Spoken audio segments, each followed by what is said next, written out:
अब जो बेचारा सुन रहा था उसका तो नुकसान इस वजह से हो रहा था क्योंकि जो दूसरा उससे लगातार बात कर रहा था। तो महत्वपूर्ण ये है कि पहली बात तो ना तो हम अभिमन्यु की माँ बने और ना हम अभिमन्यु बने। यदि ऐसी स्थिति आती है कि आपको कोई डिस्टर्ब कर रहा है, आपका इंटरेस्ट है सुनने में या आपका इंटरेस्ट है क्लास अटेंड करने में या आपका इंटरेस्ट है ज्ञान प्राप्त करने में, तो कभी भी ऐसी स्थिति जीवन में आती है जहाँ पर कोई आपको इसी तरीके से डिस्टर्ब कर रहा है या उस ज्ञान को प्राप्त करने से रोक रहा है, तो ये आपकी ड्यूटी बनती है कि आप उसको बोलें कि तुम उसको सुनने दो। इसमें किसी तरह का पीयर प्रेशर या किसी तरह की शर्म या संकोच की भावना नहीं होनी चाहिए। ये हमारा मित्र है या लोग क्या कहेंगे, ये कभी नहीं होना चाहिए। बिल्कुल स्पष्ट आप बोलिए कि रुक जाओ मुझे सुनने दो। कभी किसी मूवी में आप जाते हैं, अगर कोई बढ़िया सीन चल रहा हो इंटरेस्टिंग जो आप मूवी देखना चाहते हैं और वहाँ अगर हॉल में लोग बात करने लगते हैं तो कैसे हल्ला मचाते हैं, शांत हो जाओ, चुप रहो, देखने दो, सुनने दो। तो ऐसा ही हमको यहाँ भी करना है। यहाँ हम क्यों संकोच करते हैं, यहाँ हम क्यों रुक जाते हैं सिर्फ इस दबाव में कि लोग क्या सोचेंगे, वो हमारा मित्र क्या सोचेगा। ये बिल्कुल नहीं सोचना है, क्योंकि यदि हम ऐसा सोचेंगे तो फिर बहुत सारे महत्वपूर्ण ज्ञान से हम वंचित हो जाएंगे जो आगे चल के हमारे लिए हानिकारक सिद्ध हो सकता है। तो पहला संदेश तो यही है जो बिल्कुल स्पष्ट है हमारे साथ। दूसरा प्रश्न एक और है, अगर महाभारत की कथा आपको मालूम होगी तो ये बता सकते हैं कि महाभारत युद्ध क्यों हुआ? हाँ बताएं प्लीज। चलिए एक दिनों में बैठ जाए। हाँ आप बताएं। आपसी बंटवारा जो हो रहा था उसमें एक से कम किए जा रहे थे। किसको कम किया जा रहा था?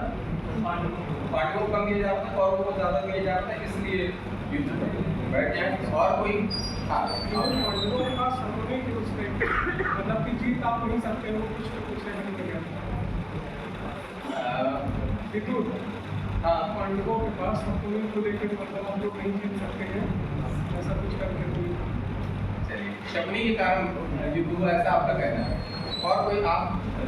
गौरव अपनी अधर्म कर रहे थे, इस कारण गौरव अधर्म कर रहे थे। महाभारत देख सकते हो और की लड़ाई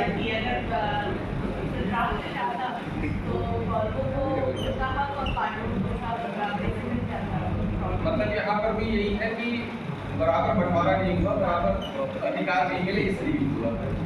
हाँ आप बोले। महाभारत देख सकते हो की लड़ाई किसकी लड़ाई थी? सत्य और असत्य। सत्य और असत्य की लड़ाई थी।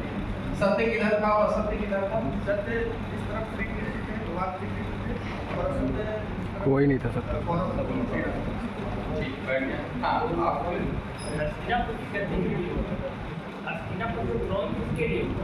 हस्तिनापुर के गद्दी के लिए युद्ध हुआ था। ठीक बैठ गया। कितने लोगों ने जवाब दिए? सब जवाब अलग अलग है। जो कॉमन कंसेप्ट है उसमें एक तो सबसे पहला जो जवाब दिया गया कि द्रौपदी के कारण युद्ध हुआ, क्योंकि द्रौपदी हंसी। कुछ लोग ये भी कहते हैं कि वहाँ पर कहा गया अंधे का पुत्र था इसलिए युद्ध हुआ। पहला एक तो ये। दूसरा एक जो कॉमन बात होती है वो ये बोला गया कि बंटवारा गलत हुआ या पांडवों को राज्य नहीं दिया गया, या कुछ लोगों ने कहा कि कम उनको दिया गया राज्य, इस कारण से युद्ध हुआ। किसी ने सत्य और असत्य की बात कही। एक सज्जन ने कहा कि शकुनी के कारण युद्ध हुआ। कोई और कुछ जोड़ना चाहेंगे इसमें? हाँ बोले, कौन बोल रहे हैं? हाँ बोलिए। द्रौपदी ने हास्य किया था कि अंधे को तुरंत था। एक तो वहाँ से स्टार्ट हुआ, दूसरा एक नारी का चीरहरण करना सबसे बड़ा अपमान है, तो पहला दूसरा युद्ध तो वहाँ से स्टार्ट हुआ। ठीक, बहुत अच्छा। अब ये समस्या क्यों उत्पन्न हो रही है? हम कंसेप्ट हमारे क्लियर क्यों नहीं है? क्योंकि हमने अपने ग्रंथों को पढ़ा ही नहीं। कल जो बात हो रही थी कि हमको अपना अध्ययन तो पूरा रखना है। जब आपके कंसेप्ट क्लियर होंगे, जब आपके अध्ययन पूरा होगा, तब आपके सामने शंकाएं नहीं आएंगी। अभी समस्याएं क्यों उत्पन्न हो रही है? अभी समस्याएं इसलिए उत्पन्न हो रही है हमने अध्ययन किया ही नहीं, हमने पढ़ा ही नहीं है। जैसे श्रीमद् भगवद गीता मैंने पूछा तो किसी ने हाथ नहीं उठाया। अब मैं अगली बात पूछता हूँ कि महाभारत किसने लोगों ने पढ़ी? महाभारत भी नहीं पढ़ी, और इसीलिए हमको चीजें मालूम नहीं है। हम किस आधार पर बात करते हैं? उस आधार पर बात करते हैं जो सुनी सुनाई बातें, और सुनी सुनाई बातों से अफवाहें ज़्यादा फैलती हैं, सत्य बहुत कम सामने आ पाता है।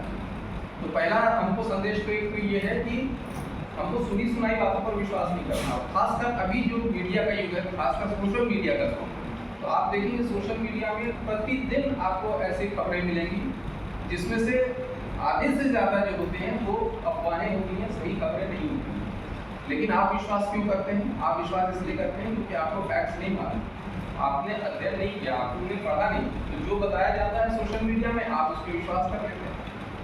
तो यहाँ महाभारत की कथा से मैं बताना चाहूँगा, जैसा 2-3 लोगों ने कहा कि द्रौपदी ने हंसा और द्रौपदी ने यह कहा कि अंधे का पुत्र अंधा, इसलिए युद्ध की भूमिका वहाँ से रखी गई। महाभारत अगर आप लोगों ने नहीं पढ़ी होगी तो अभी जाके पढ़ें। महाभारत में ऐसा कोई प्रकरण नहीं है जिसमें द्रौपदी ने कभी कहा हो कि अंधे का पुत्र अंधा, बल्कि यह कहा जाता है कि जिस समय वो घटना हुई थी दुर्योधन की करने की, वहाँ पर द्रौपदी थी। तो ये तो प्रश्न ही नहीं आता कि द्रौपदी की वजह से महाभारत का युद्ध। तो पहले ये कहा, ये जो मिथ है, जो आपके मन में शंका है, इसको दूर कर लीजिए, ऐसी स्थिति नहीं है। ये हमारे सामने जब आप कल मैनेजमेंट के हायर पोस्ट में जाएंगे तो बहुत सारे प्रकरण आपके सामने आ सकते हैं, आपके सबऑर्डिनेट्स के, आपके कर्मचारियों के, और उसमें एक पक्ष बताएगा कि इस वजह से झगड़ा हुआ, एक पक्ष बताएगा इस वजह से झगड़ा हुआ। तो आपको क्या करना है? आपका प्रबंधन ये होना चाहिए कि आप पूरे तथ्यों की गहराइयों में जाएं। 2 शब्द होते हैं, तथ्य और तथ्य। तथ्य ये है जो लोग कह रहे हैं, वो जरूरी नहीं कि सच हो, तो आपको तथ्य की पड़ताल करनी है, और तथ्य की जब आप पड़ताल करेंगे तब आप सत्य के करीब पहुंचेंगे। तो एक मैनेजमेंट ट्रेनिंग के रूप में या एक मैनेजमेंट अधिकारी के रूप में आपकी जो जिम्मेदारी बनती है वो ये है कि कोई तथ्य आपके पास पहुंचता है तो पहले आप तथ्यों की पड़ताल करें और उसके बाद उस सत्य तक पहुंचे। तो पहला जो पॉइंट था द्रौपदी वाला वो यहाँ पर समाप्त हो गया। दूसरा एक पॉइंट आया कि शकुनी की वजह से युद्ध हुआ। शकुनी की वजह से तो युद्ध होने का कोई प्रश्न ही नहीं था, क्योंकि शकुनी कौरवों की तरफ से केवल पासे फेंक रहा था। गलती उसमें किसकी थी? गलती उसमें इस तरह की अगर हम एक कोशिश करें समझने की, तो आपको ये मालूम है कि महाभारत युद्ध होने के पहले जो राज्य के बंटवारे की बात है, महाभारत में ये परंपरा थी उस काल में कि बड़े पुत्र का पुत्र ही होता था जो उत्तराधिकारी होता था। बिल्कुल। तो बड़े पुत्र कौन थे? धृतराष्ट्र। बड़े पुत्र का बड़ा पुत्र कौन था? दुर्योधन। तो वो उत्तराधिकारी था उस सिंहासन का। परंतु जो द्रोणाचार्य, भीष्म पितामह या और इस तरह के जो वरिष्ठ लोग थे, महात्मा विदुर, कृपाचार्य, उनके सब समझाने के बाद धृतराष्ट्र ने बंटवारा किया और पांडवों को इंद्रप्रस्थ का राज्य दिया, जहाँ पर इंद्रप्रस्थ का निर्माण किया उन्होंने, जो भव्य एक महल बनाया था, जिसमें आपको मालूम होगा कि माया की बहुत सारी वस्तुएं थी, जिसमें वो ऐसा भी था कि जहाँ जमीन दिखती थी वहाँ पर पानी होता था, जहाँ पानी दिखता था वहाँ जमीन होती थी। इस तरह का महल उन्होंने बनाया। फिर दुर्योधन वहाँ गया और दुर्योधन वहाँ गिरा। वो घटना तो हुई, लेकिन उस समय वहाँ पर द्रौपदी नहीं हुई। लेकिन दुर्योधन जब वो सब देख के आया, भव्य महल और पूरी रास्ता, तो उसने आकर अपने मामा से बोला कि ऐसा ऐसा है और वहाँ पर मेरे साथ इस तरह से हुआ, तो इसी तरीके से क्या हम वो राज्य भी वापस ले सकते हैं? तो उन्होंने, मामा ने कहा कि ठीक है, हम उनको युद्ध क्रीड़ा के लिए आमंत्रित करते हैं। युद्ध क्रीड़ा अर्थात जुए के लिए आमंत्रित करते हैं। और आप सब लोगों को मालूम है कि शकुनी जो था वो युद्ध क्रीड़ा का बहुत माहिर खिलाड़ी था, उस समय का वर्ल्ड चैंपियन था। उसको विश्व में किसी के द्वारा हराया जाना संभव नहीं था। बहुत सारे लोग इस तरह की भी बातें कहते हैं कि शकुनी ने धोखा दिया, शकुनी ने छल से जीता। ऐसा नहीं है, शकुनी बहुत माहिर खिलाड़ी था। शकुनी का इतना नियंत्रण था कि वो जो चाहता था वो पास से ला सकता था। अब ऐसा ही है कि यदि मैं सचिन तेंदुलकर के साथ क्रिकेट मैच खेलने लगूँ और मेरे हर बॉल पे अगर सचिन तेंदुलकर सिक्सर मारे तो मैं कहने लगूँ कि वो छल से जीता उन्होंने, नहीं, वो उतने माहिर खिलाड़ी हैं। तो शकुनी उतना माहिर खिलाड़ी था। तो जब पांडवों के पास यह संदेश भेजा गया, संदेश लेकर कौन गया? संदेश लेकर विदुर गए।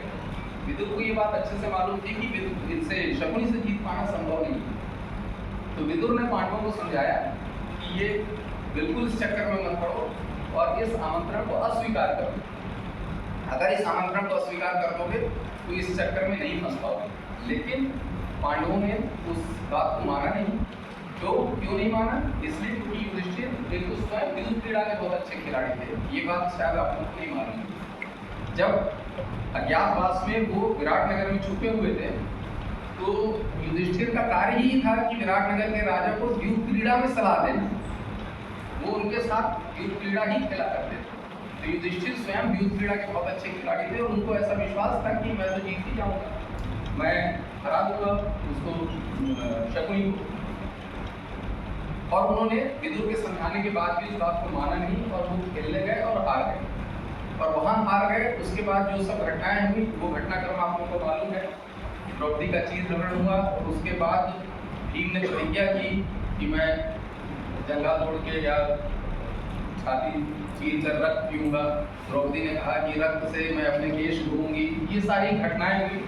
तो ये जब स्थिति बहुत खराब हुई तो उसके बाद भीष्म पितामह, द्रोणाचार्य और विदुर, इन लोगों ने सबने फिर धृतराष्ट्र को समझाया। तो धृतराष्ट्र ने क्या किया, उन्होंने कहा कि नहीं, ये सब गलत हुआ है, हम ये सब चीज खारिज करते हैं, अभी ये समाप्त किया जाता है, आपका राज्य आपको वापस किया जाता है। उन्होंने द्रौपदी से पूछा वस्तुतः कि बताओ तुम क्या चाहती हो। द्रौपदी से उन्होंने 2 वरदान मांगने के लिए कहे। द्रौपदी ने पहले तो युधिष्ठिर को स्वतंत्र करने के लिए कहा और उसके बाद बाकी पतियों को स्वतंत्र करने के लिए कहा। उन्होंने राज्य वापस नहीं मांगा था, लेकिन धृतराष्ट्र ने कहा कि मैं प्रसन्न हूँ, मैं तुमको सारे पतियों के साथ मुक्त करते हुए तुम्हारा राज्य भी वापस देता हूँ। इंद्रप्रस्थ इनको वापस मिल गया।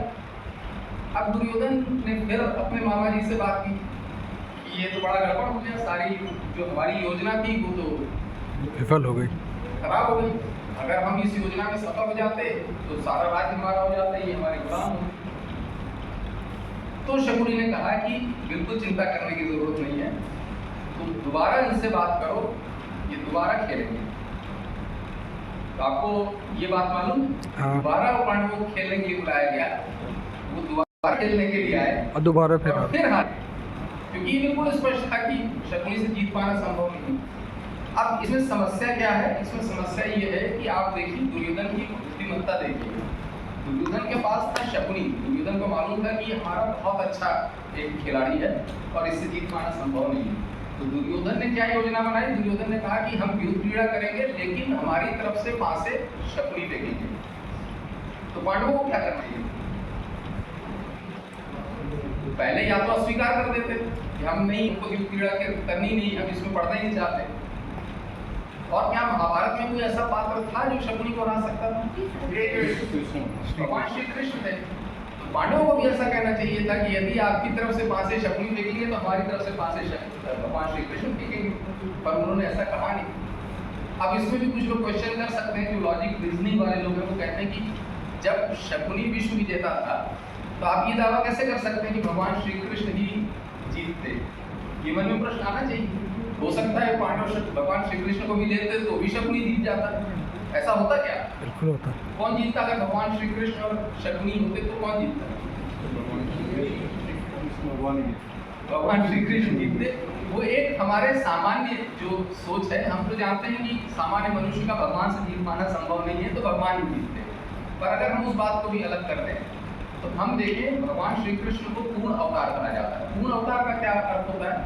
पूर्ण अवतार का अर्थ होता है कि सारी कलाओं से युक्त।